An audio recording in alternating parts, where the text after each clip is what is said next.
Antes de começar, se inscreva em nosso canal e ative o sininho para receber notificações a cada novo vídeo. Curta, compartilhe e comente.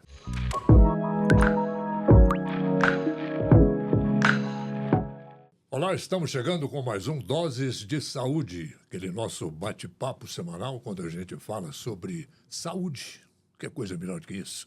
Hoje nós vamos conversar sobre um assunto muito interessante, inovador até certo ponto. Nós vamos falar sobre cirurgia robótica. Para isso, nós trouxemos dois especialistas no assunto, o doutor Marcelo Takeo Cano, doutor em urologia pela Universidade de São Paulo, especialista também em cirurgia robótica. Doutor Humberto Campos Franco Moraes, doutor em urologia também pela Faculdade de Medicina da Universidade de São Paulo. Doutor Marcelo, doutor Humberto, é um prazer muito grande tê-los aqui em nosso Doses de Saúde dessa semana. Muito obrigado por terem aceitado o nosso convite. Obrigado, Orley.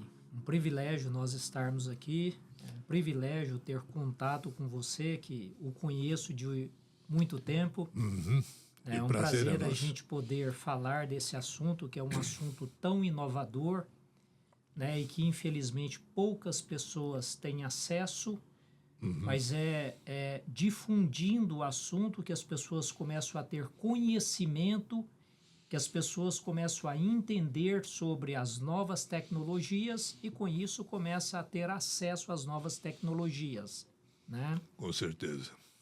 E por isso que, quando você fez o convite, eu falei para você do Marcelo Takeo, porque o Marcelo Takeo é o nosso piloto na cirurgia robótica. É o operador. É o operador, né? E a gente é o copiloto dele, né? E por isso que eu falei, ó, é importante que o Marcelo Takeo esteja presente também neste bate-papo. É isso.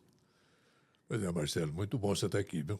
E eu gostaria de agradecer o convite, tanto seu quanto do Dr. Humberto, né? Principalmente por falar de um tema tão interessante e relevante, né? Essa possibilidade de a gente ter aqui em Uberlândia, no MC, em nossa cidade, uma tecnologia de ponta. Já há vários anos, desde 2019, nós conseguimos uma cirurgia robótica, né? Uma plataforma robótica aqui para a cidade, porque quando eu comecei a fazer robótica, era em grandes centros, né? Quando eu comecei em 2010, era São Paulo, tinha 3 robôs no Brasil, né? A gente não imaginava que um dia ia chegar em Uberlândia, né? E hoje a gente consegue trazer essa tecnologia e fazer essas cirurgias aqui na nossa cidade. Uberlândia tem dessas coisas, né? Sempre gosta de sair na frente. Mas E realmente está à frente, né? A cidade tem esse ponto, né? Eu acho que quem mora aqui é muito bairrista e faz questão de fazer com que a cidade melhore, né? E a gente só melhora trazendo para cá o que se faz lá fora. O seu Virgílio Galasso falava uma coisa interessante, que Uberlândia gosta de quem trabalha, né? E realmente é uma cidade de trabalho, de inovações e tudo mais. Eu tenho os números aqui, se tiver errado, que eu fiz uma pesquisa, mas de repente vocês estão mais atualizados. Que nos últimos 5 anos o número de robôs cirúrgicos dobrou no país, chegando para os atuais 111. Nos 10 primeiros anos da tecnologia no Brasil, cerca de 17 mil operações foram feitas. O número de procedimentos usando robôs aumentou em 417%. Esses números conferem?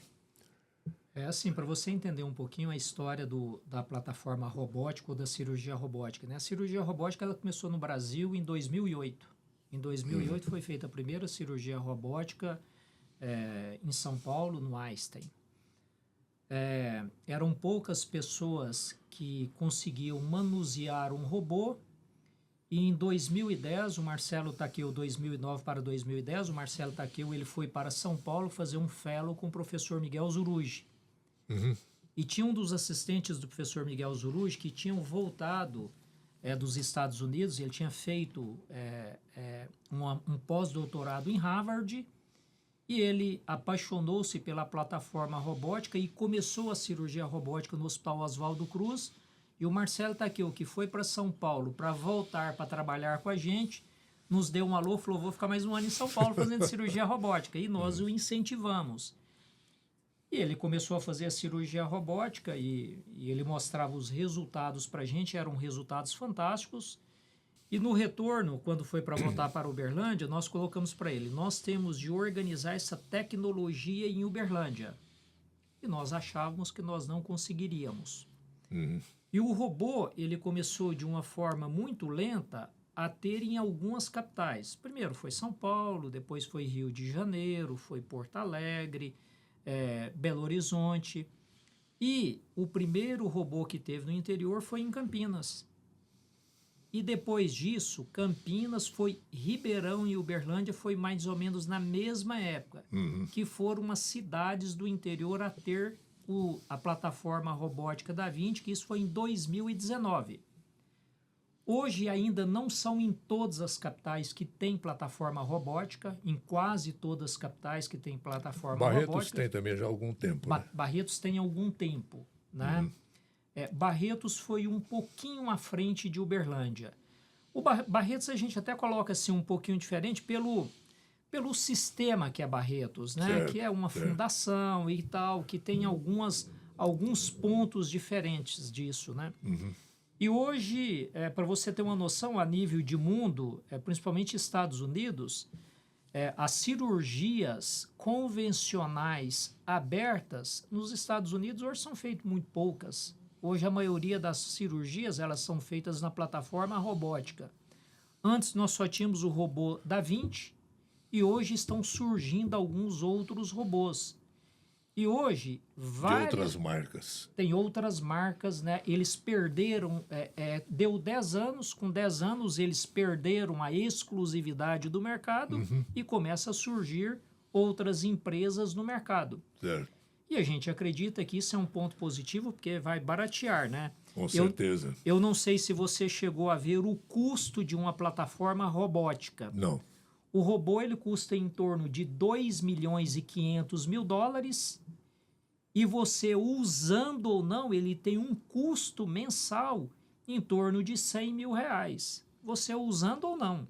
Ele tem aquele custo para manutenção dele. Não é brincadeira, né? Então é um custo muito alto. Né? Mas eu acho que esses números aí do Brasil, você até sabe melhor isso daí, né, Marcelo? Geralmente é isso. Nós vimos essa evolução, né? A partir de 2008, ficou durante muito tempo só com os 3 robôs no Brasil, em São Paulo, no Sírio, no Oswaldo Cruz e no Einstein. E depois começou a disseminar para as capitais, Porto Alegre, no Rio de Janeiro. E realmente começou já a difundir para o interior. E os números já são mais de 100 plataformas no Brasil. Né? Se for comparar com os dados que a gente tem nos Estados Unidos, no mundo, está muito abaixo. A gente tem a possibilidade de crescer muito ainda. Né? E eu acredito que principalmente quando entrar no rol da ANS. Né? Acho um grande problema que a gente tem com a plataforma robótica é o custo ainda. Né?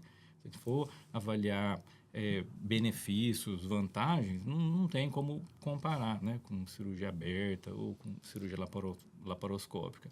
A dificuldade que a gente tem ainda, principalmente num país terceiro mundo, é o custo. Né?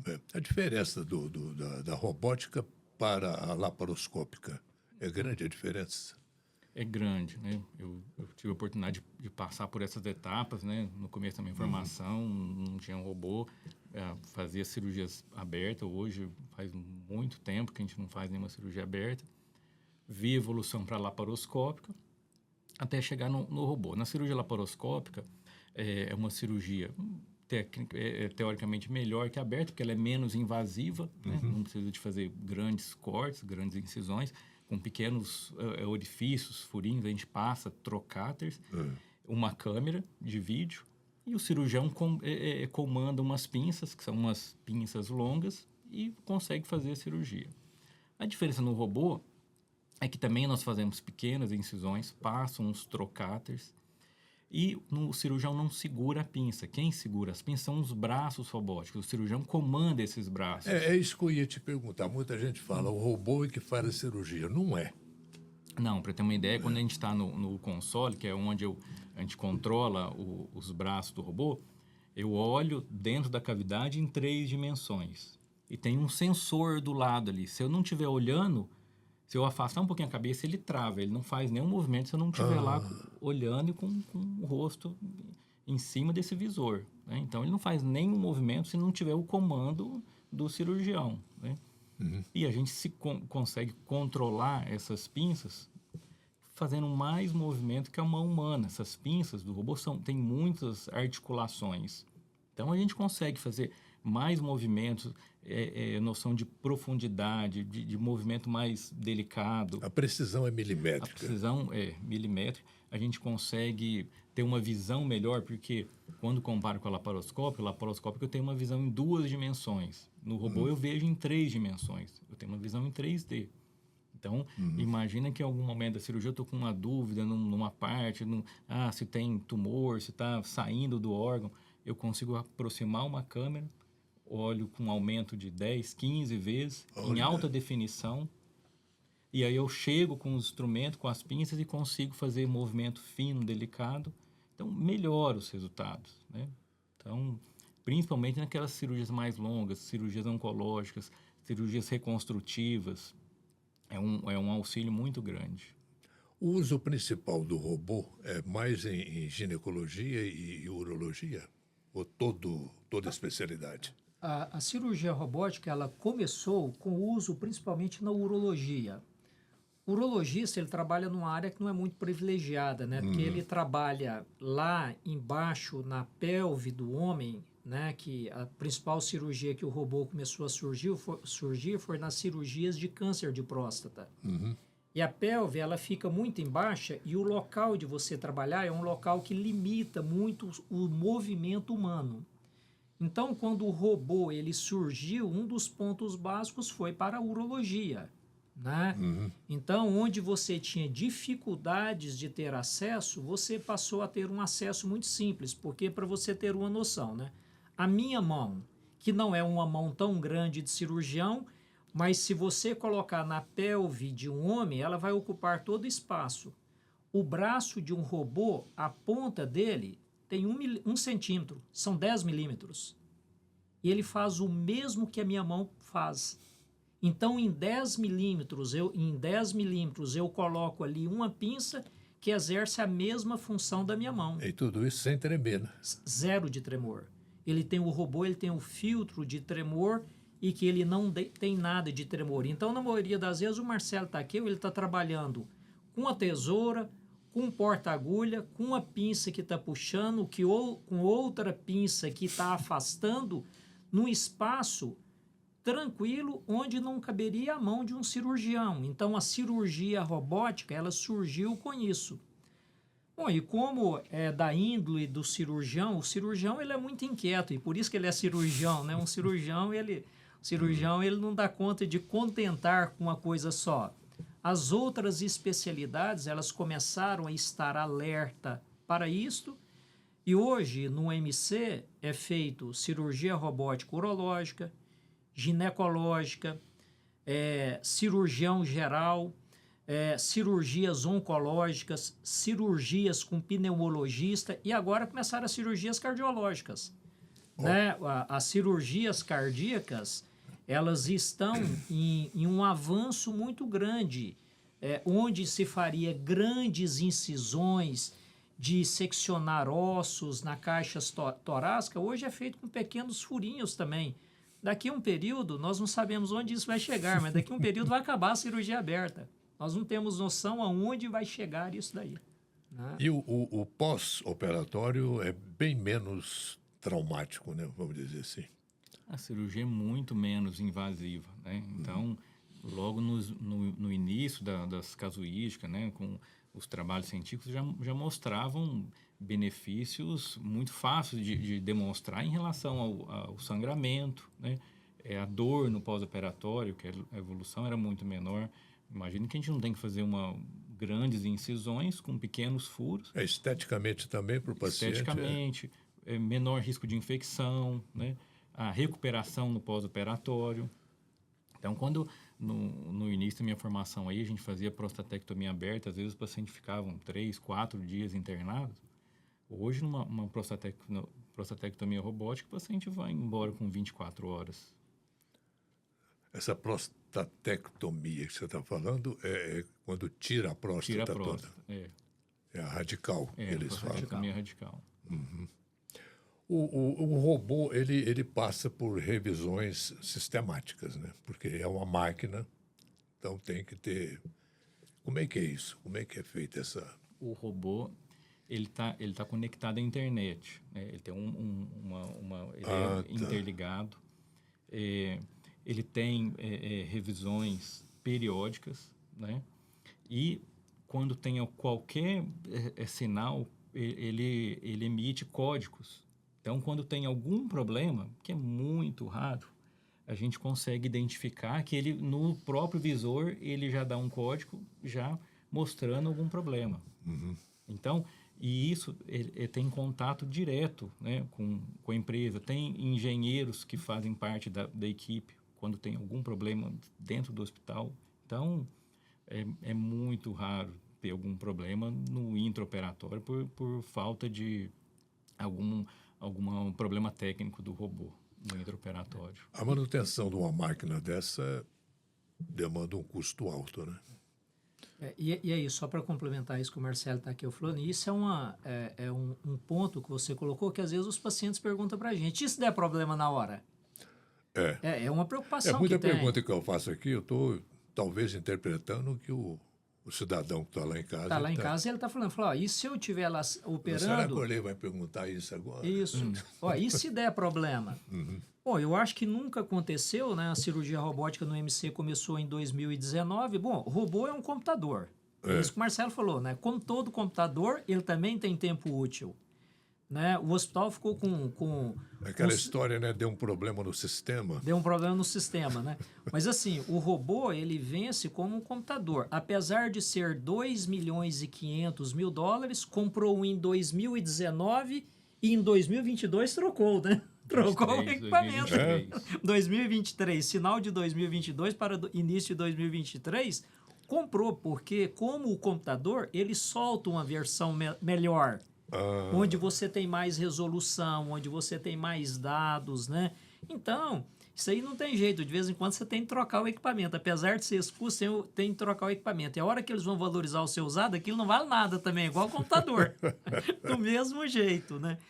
Então, ele tem um custo mensal alto, além dele custar muito alto. E quando ele dá problema, o cirurgião, às vezes, ele já tem essa percepção que ele fala onde que está o problema, ele fala que dá o problema, onde que está o problema e como é que se resolve aquele problema. Então, é uma tecnologia fantástica, né?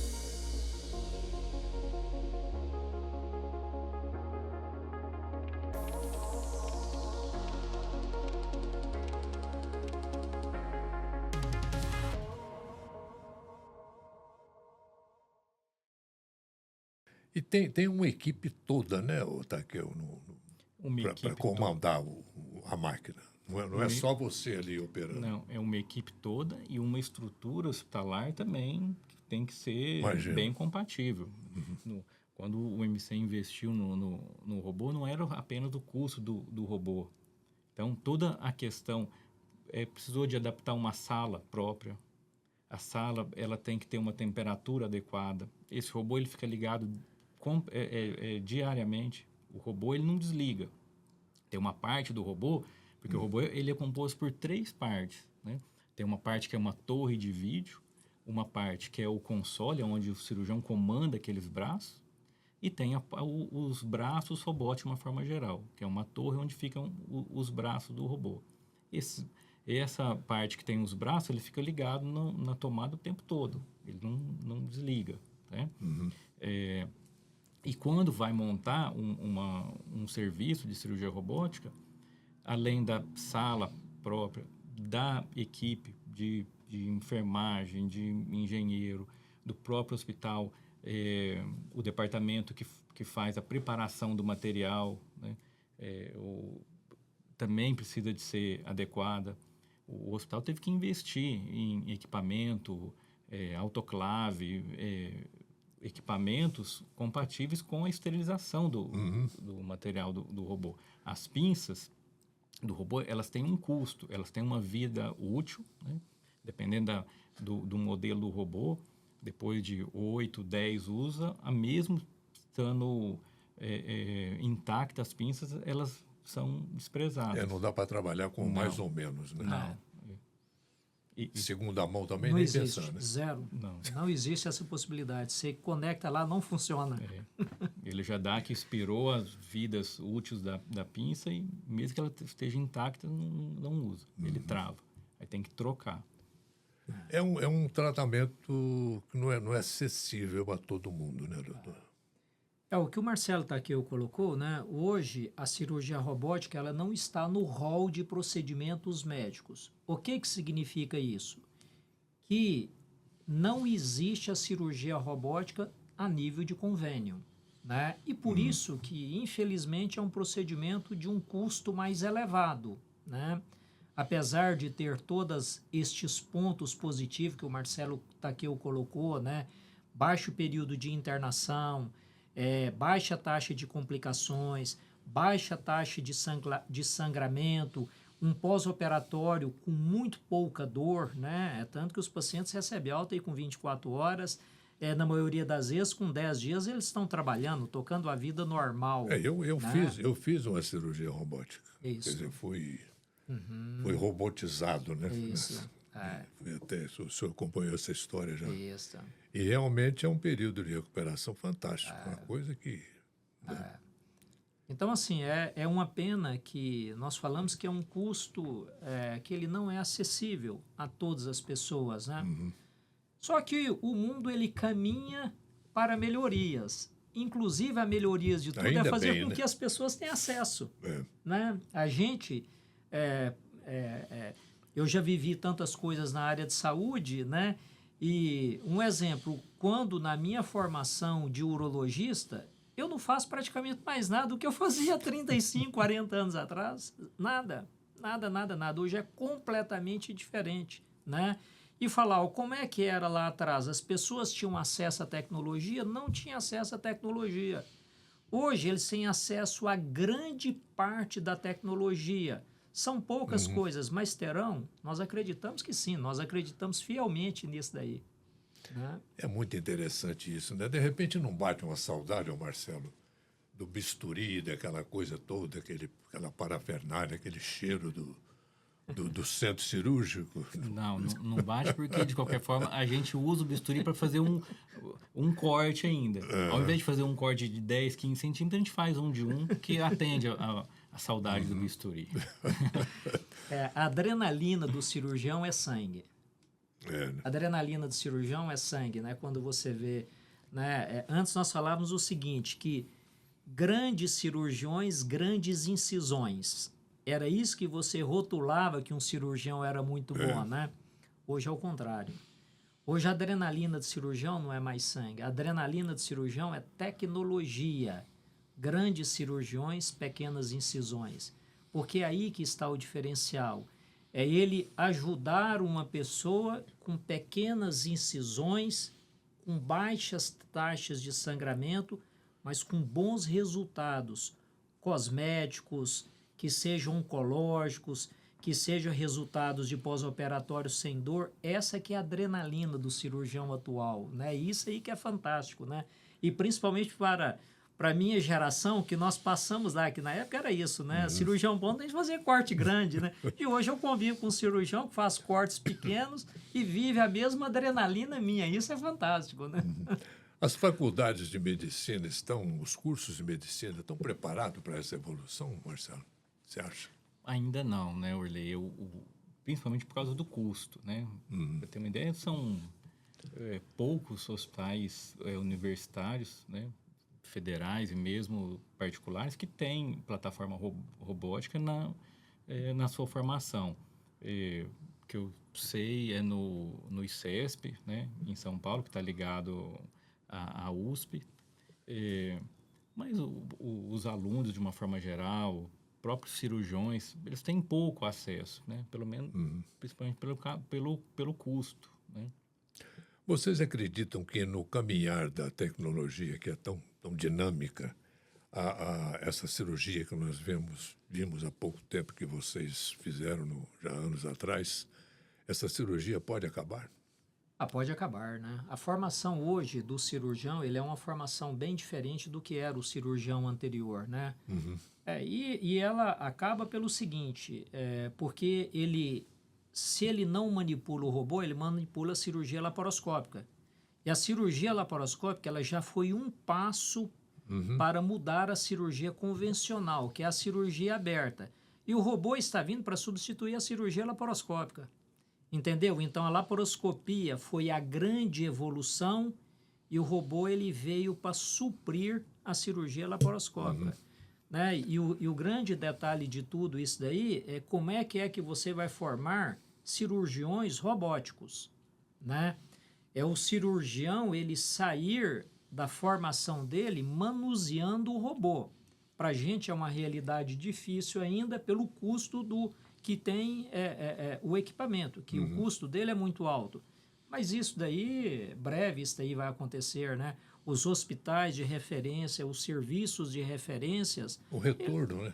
Eles vão ter isso, porque isso vai, inclusive, ser uma exigência de nós como cidadãos. Nós vamos começar a querer isso daí, né? Para a gente ter um resultado melhor. É isso que a gente vai querer. Isso na Europa, você já falou nos Estados Unidos. Na Europa já deve ser uma coisa mais ou menos comum, né? Esse tipo de cirurgia. Vocês têm informação? Já é comum no mundo inteiro de uma forma geral, mas principalmente nos Estados Unidos. Os Estados Unidos foi o precursor, né? O Da Vinci é de lá, né? O Da Vinci é de lá. É uma empresa americana que monopolizou o mercado até há pouco tempo, né? Há poucos anos que caiu a patente e aí começaram a surgir novas plataformas robóticas, né? E isso disseminou no mundo, mas o país que ainda mais tem robô é os Estados Unidos. Bom, falando agora sobre a precisão milimétrica da cirurgia usada com robô. Nos casos de próstata, por exemplo, que um temor dos homens, né, é que vai operar minha próstata, vai tirar minha próstata, não sei o que, tal, minha potência sexual vai pro ralo. O robô, ele elimina muito desse temor, né? Graças à sua precisão nas cirurgias. Eu só vou fazer um comentário para depois o Marcelo estar aqui eu colocar isso, que como ele que faz a dissecção do feixe vasculo nervoso. Mas assim, a cirurgia de câncer de próstata, ela não é uma cirurgia tão antiga, não é uma cirurgia que começou há um tempo tão longo assim. Né? A cirurgia de câncer de próstata, na década de 80, que se começaram a fazer as cirurgias de câncer de próstata. Antes, o homem era detectado com câncer de próstata, ele iria morrer do câncer de próstata. Então, na década de 80, que se começou a ter um conhecimento melhor da anatomia e começaram a fazer as cirurgias de câncer de próstata. Mas, para você ter uma noção, em torno de 50% a 60% dos homens morria na sala de operação por sangramento. Ele morria sangrando. Credo. Porque não se conhecia de uma forma correta a anatomia vascular da região. E com o passar do tempo, essa técnica ela foi dominando e as cirurgias eram exclusivamente para você pensar na parte oncológica. Não importa como é que você vai evoluir depois, eu quero te deixar curado do câncer. Mas você tinha dois resultados que eram dois resultados muito ruins, que era a incontinência urinária e a impotência sexual, né?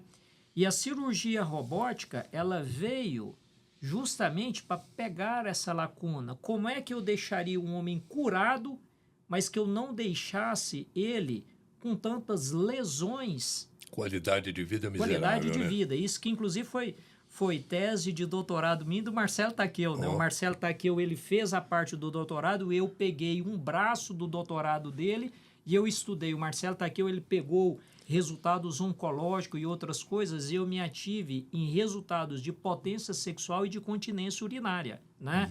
E que isso daí melhorou muito, né?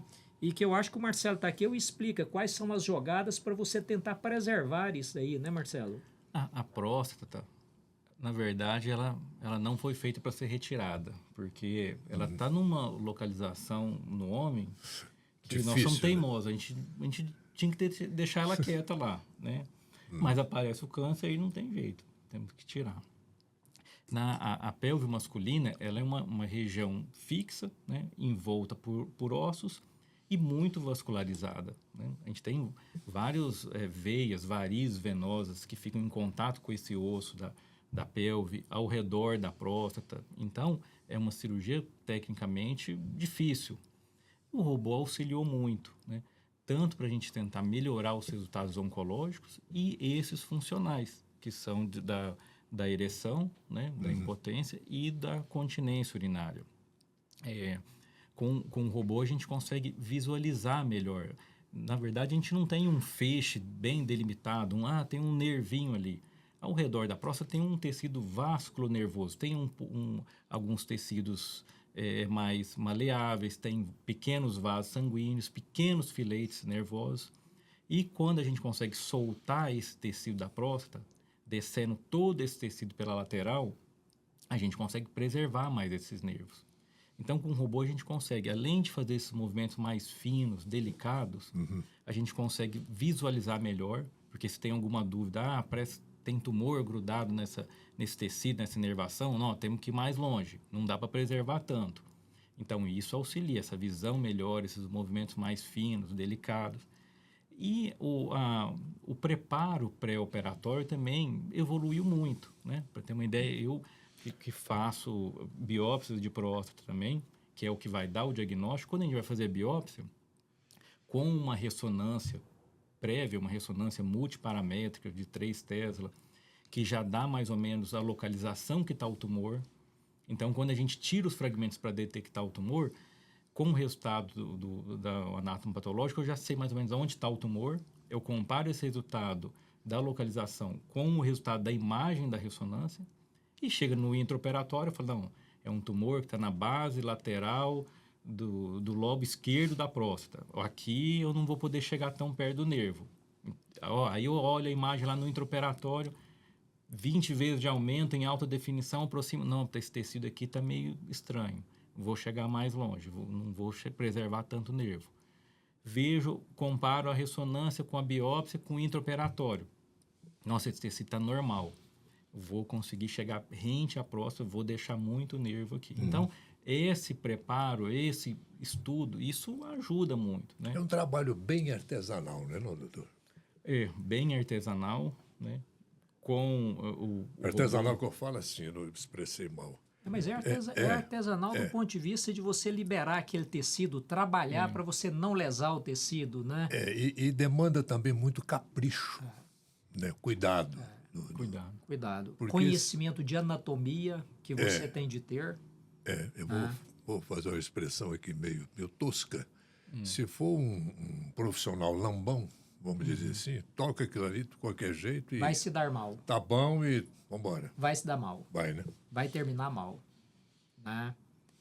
Eu acho assim que o cirurgião, ele tem... Primeira coisa, o cirurgião ele tem tetino de cirurgião, né?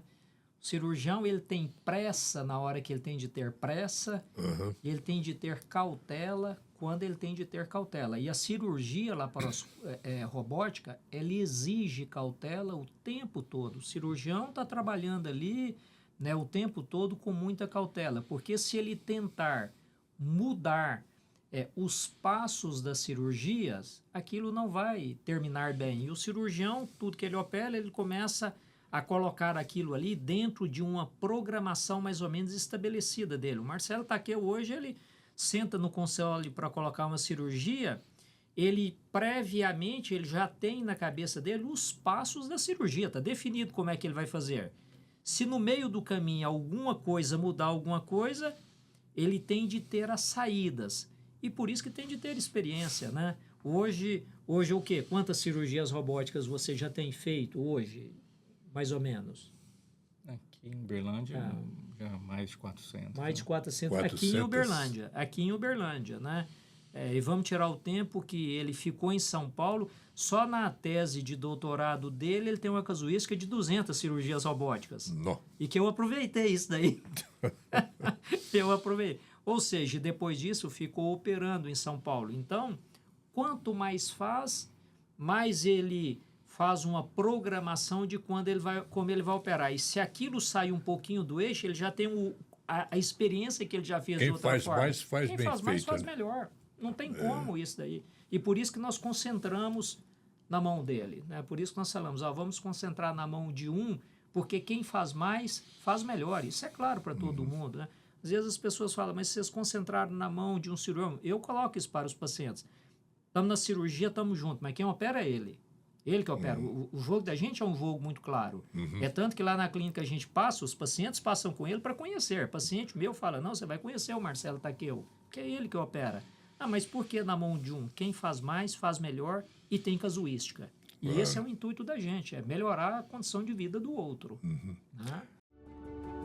A cooperação faz parte do ser humano. E a Unicred Aliança acredita nisso. Sabe da importância de cooperar e andar juntos para o desenvolvimento pessoal e profissional de cada cooperado. Estamos em Uberlândia e em mais 25 cidades, entre elas 3 capitais, e atendemos mais de 15 mil cooperados nesses 30 anos de existência. Não somos uma instituição financeira tradicional. Somos colaboração, planejamento, inovação e união. Tudo para você prosperar. Porque aqui, um ajuda o outro e todos ganham. Unicred Aliança, 30 anos. Escolha cooperar. Escolha Unicred. A prevalência do uso do robô nessas cirurgias é mais com masculina, mais com homem?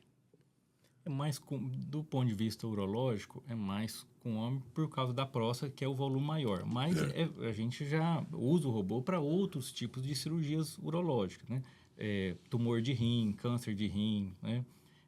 Câncer de bexiga, cirurgias reconstrutivas, né? Pieloplastia, quando a pessoa nasce com alguma estenose, né? No canalzinho que sai do rim e vai até a bexiga, que chama ureter.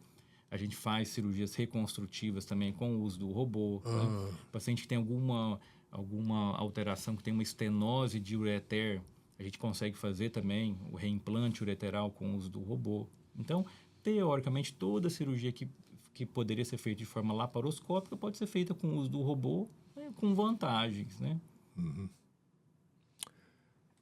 Doutor, e novidades nessa área da robótica? Como é que é? Até onde a gente vai com isso? É difícil. Recentemente, já estão lançando uma nova versão, né, do robô. Né? Nesse último congresso europeu, já começaram a mostrar essa última geração. Eu acompanhei todas, para ter ideia. O robô foi desenvolvido, né, pelo exército americano junto com a NATO com o intuito de tirar o cirurgião do campo de batalha, né? A ideia inicial de um robô cirurgião foi isso, né?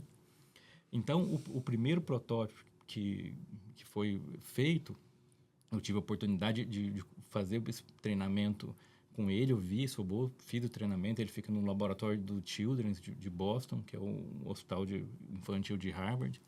Ele fica lá e era um robô que tinha 3 braços. Ele tinha um braço da câmera e mais 2 braços. Depois evoluiu para o Da Vinci, né? Para o S, que já tinha um braço a mais. Depois para o SI, que mudou alguns detalhes, né? É igual quando o carro muda o modelo. Vai mudando alguns detalhes. Depois o X, o XI e essas novas gerações. O que a gente viu nessa evolução, os instrumentos ficaram um pouco menores, surgiram instrumentos mais novos, a visão ficou um pouco melhor, a gente consegue manusear esses braços de uma forma mais simples, né? A câmera, a gente consegue inverter ela, né? Quando a gente está usando robô, às vezes eu estou usando 30 graus, uma câmera, uma ótica de 30 graus, olhando para baixo. Hoje, com esse último modelo de robô que tem no MC, eu aperto um botão, a câmera inverte e eu consigo olhar 30 para cima. Então, eu estou numa parte da cirurgia, não, eu quero olhar a parte de tudo secando aqui embaixo, eu quero olhar a parte de cima, aperto um botão, eu consigo enxergar a parte de cima de onde eu estou operando. Então, isso vai facilitando. E, provavelmente, o que vai chegar na evolução agora, que o robô vai começar a ter a tátil. Nós vamos ter a sensibilidade tátil, que é o que perde no robô. Uhum. Porque quando a gente está operando, o robô a gente não tem, só com o tempo que a gente consegue ter esse controle da força que a gente está empregando nas pinças, né?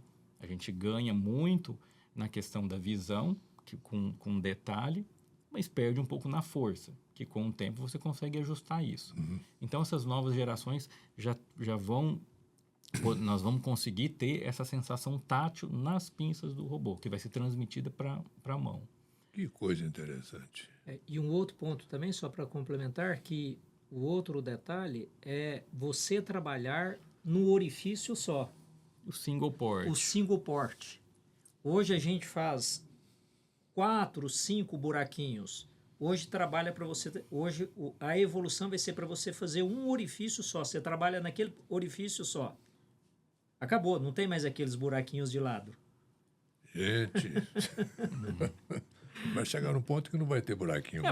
A tendência é utilizar os orifícios naturais. Essa é a tendência da evolução das cirurgias. Eu vou operar o pâncreas, eu vou entrar com o aparelho, vou perfurar o estômago, do estômago eu vou lá, vou trabalhar o pâncreas, vou sair, vou suturar o pâncreas. Nós vamos usar os orifícios naturais, uretra, ânus, canal vaginal, boca. Essa é a tendência.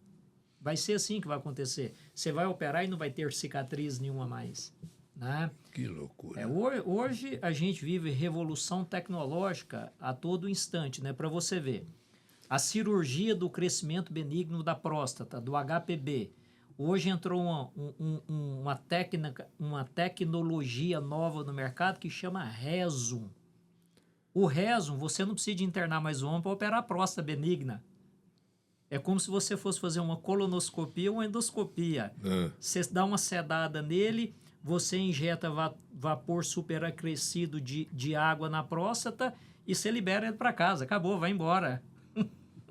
Então... Que coisa. Então, as coisas estão dessa forma, Orley. Por isso que é fantástico envelhecer vendo tudo isso daí.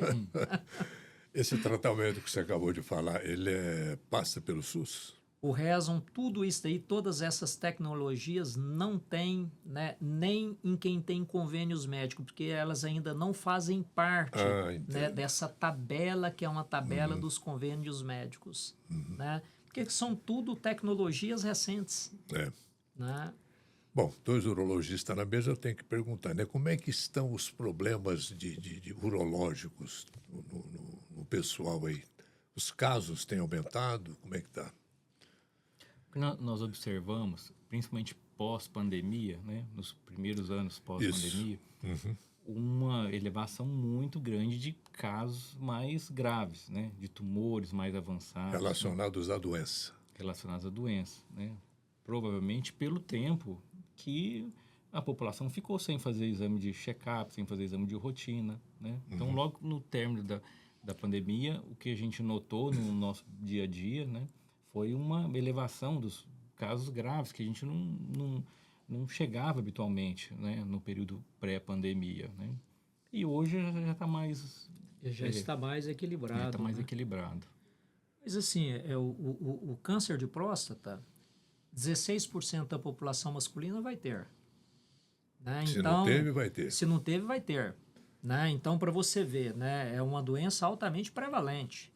Né? O câncer de próstata é o segundo câncer que mais mata na população masculina. Né? Então, é um câncer... O câncer de órgão maciço é o câncer mais frequente que tem. Então, é uma doença de uma prevalência imensa. 16% da população tem. Se eu tenho, o meu filho tem uma chance de ter isso dobrado. Se o meu avô teve, eu tenho, o meu filho tem uma chance de ter isso daí triplicado a quintuplicado. Se o meu avô teve, eu tive, um filho teve e um irmão teve, provavelmente eu vou ter. Então você vê, né, a prevalência da doença ela é muito grande. Então é uma doença extremamente frequente no dia a dia do urologista.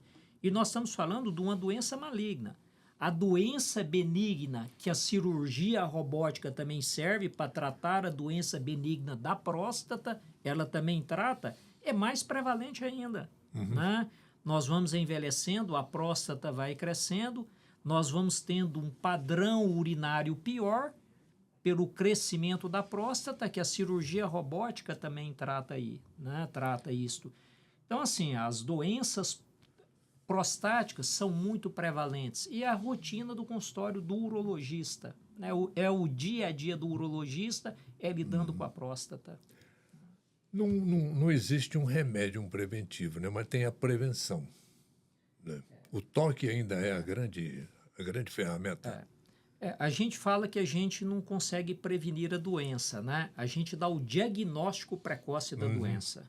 Né? Então, a gente consegue fazer o diagnóstico precoce da doença. E o diagnóstico precoce da doença, como é que você faz? A história clínica, para você saber como é que é o histórico familiar da pessoa, o exame digital da próstata e o PSA. E hoje entrou um outro exame que, quando você tem dúvida no toque ou no PSA ou nos dois, é a ressonância multiparamérica da próstata numa ressonância de 3 Tesla. E com esses exames você faz a biópsia da próstata para você fazer o diagnóstico. Então não basta só fazer PSA. Né? Tem pessoas que têm PSA normal e o toque alterado. Isso a gente pega, não é todos os dias, mas toda semana a gente pega alguém com PSA normal, toque alterado, que você pede a ressonância, mostra que tem um nódulo, vai para a biópsia é positiva. Então, você precisa de examinar os homens. Isso não pode abrir mão. Bom, para homem e para mulher, o cigarro e o câncer de bexiga, como é que é essa relação? É muito... A relação é direta, né? Então, é muito frequente essa associação do tabagismo, tanto com câncer de pulmão quanto de bexiga, né? Então, é uma recomendação que a gente faz para os pacientes em todo exame de rotina para tentar evitar o tabagismo, né? A relação do cigarro com o câncer de bexiga é a anilina do cigarro, do produto. Que, na verdade, são vários produtos, né? Não é um fato só. São várias substâncias tóxicas que são eliminados na urina e que, como a bexiga é o reservatório, aquilo fica em contato com a mucosa da bexiga e que acaba mudando o tipo de epitélio e desencadeando o tumor de próstata, de bexiga, me desculpe. E para você ter uma noção... Isso em homem e mulher, né? Homem e mulher, vale para os dois. Para você ter uma noção, estatisticamente... 50% das pessoas que têm tumor de bexiga, de 50% a 60%, ou são tabagistas ou foram tabagistas. Para você ver o tanto que é importante a causa do tabaco influenciando no tumor. E não é só da bexiga em si, Sim. mas de todo o aparelho urinário, de pelvis renal, de ureter e de bexiga. É mais comum na bexiga, porque a urina fica mais ali... armazenada, então ela tem mais contato com a mucosa vesical. Gente, o nosso prazo está meio já no fim, mas o microfone está à disposição de vocês para outros esclarecimentos, outras novidades, viu, Marcelo, que você queira expor aí sobre cirurgia robótica, que esse assunto tão fascinante. E é verdade, para a gente é fascinante, né, Orley? A primeira coisa é agradecer pelo convite que você fez, né? Estar com você é sempre um privilégio para a gente, né? Um privilégio grande. Mas a cirurgia robótica é algo fascinante, né? E eu coloco que, principalmente para o jovem urologista, né? A urologia é uma especialidade fascinante. O jovem urologista, ele consegue fazer clínica, ele consegue fazer cirurgia, ele consegue fazer propedêutica, que são exames complementares, e consegue fazer tecnologia. Não é qualquer especialidade que oferece essas 4 coisas, né? Então, isso é um atrativo muito grande para o jovem médico. Em qualquer atividade hoje, né, doutor? Sem a tecnologia, Nós não não vamos. funciona. Nós Não vai. entramos aqui no estúdio de vocês, eu brinquei com o Takeo. Eu brinquei, né? O meu pai era tipógrafo e eu entendo um pouco de tipo. Eu mexi muito com tipo. Eu fiz muito jornal, né? E a gente, meu pai tinha um espaçozinho pequenininho, a gente ficava montando os tipos e virava o clichê de uma vez ali. E quando saía, aquilo caía, pô, era um tormento, né? E eu brincando com o Marcelo Takeo, eu falei, em uma salinha desse tamanho, é o tanto de tecnologia que você tem fazendo muitas coisas ao mesmo tempo. Isso é tecnologia, é fantástico, né? Mas deixar o Marcelo Takeo passar aí o comentário da tecnologia que ele lida. Marcelo Takeo, na verdade, assim, né? Mas o Marcelo Takeo nós conhecemos há algum tempo. E alguns pacientes meus falam, se você tivesse operar, você ia operar com quem? Eu falo, eu ia operar com o Marcelo Takeo. Como eu o conheço, eu sei a forma que ele opera, o cuidado que ele tem no transoperatório e no pós-operatório, porque não adianta só operar, tem de cuidar depois. Claro, né? claro. O formato que ele faz isso é o que eu acho que nós queríamos para o nosso serviço de urologia. Então, Marcelo Takeo tem um mérito muito grande no nome que ele tem hoje em cima disso daí. Com certeza. Orley, inicialmente eu gostaria de agradecer o espaço, né? É um prazer para a gente poder conversar esse bate-papo interessante, agradável, de um tema que é muito interessante, muito relevante, essa possibilidade de a gente poder levar, né, essa informação, né, para quem precisa da tecnologia, para quem tem interesse de conhecer, isso é muito importante, tá? O serviço está aberto, tá? Então, você que já é um grande conhecedor, né, de cirurgia robótica, de tecnologia robótica, quiser conhecer a estrutura, o hospital, uma clínica, vai ser um prazer te receber lá, tá? Muito bom. Gente, muito obrigado. Muito obrigado, Orley. Obrigado. Muito obrigado. E terminamos aqui mais este Doses de Saúde. Contamos com você na próxima semana. Um abraço, muito obrigado pela sua companhia. Até lá.